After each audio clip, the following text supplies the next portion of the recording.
সন্ধিয়া সময়ত চাহ কাপৰ লগত কিবা মচমচীয়া আৰু কিবা জ্বলা টাইপ খাবলৈ পালে বহুত বেছি ভাল লাগে। আপোনালোকৰ বাৰু ভাল লাগেনে? মোৰ পিছে বহুত মন যায় এনেকৈ খাবলৈ আৰু খাই ভালো লাগে।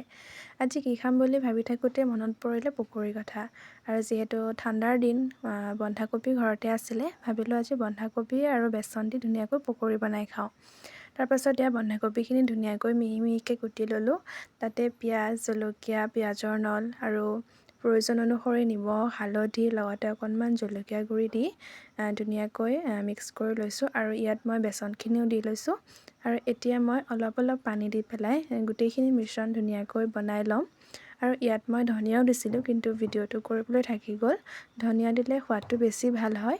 আৰু এনেকৈ মই অলপ পানী দি পেলাই পকৰীৰ কাৰণে যিখিনি মিশ্ৰণ বনাব লাগে তেনেকৈ ধুনীয়াকৈ বনাই ল'লোঁ। আৰু এইফালে মই জুইত বনাইছোঁ দেই পকৰী।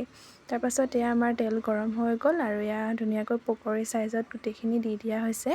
আৰু ধুনীয়াকৈ ৰঙচুৱা হোৱালৈকে পকৰীখিনি ভাজি ল'ম। আপোনালোকেও যদি এনেকৈ পকৰী খাই ভাল পায় তেতিয়াহ'লে এবাৰ ঘৰত বনাই চাব। খুব সহজে আপোনালোকে বনাব পাৰিব।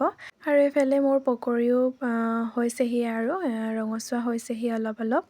আৰু এইফালে মই এতিয়া পকৰীখিনি ধুনীয়াকৈ এনেকৈ উলিয়াই লৈছোঁ, মানে মই কাগজ এখন দি লৈছোঁ। আৰু যিখিনি বাকী আছে সেইখিনিও ধুনীয়াকৈ ভাজি লৈছোঁ। তাৰপাছত আমাৰ পকৰী ধুনীয়াকৈ হৈ গ'ল। আৰু মই অকণমান নিমখ ছটিয়াই দিছোঁ। ক'লা নিমখ হ'লে বেছি ভাল হয়।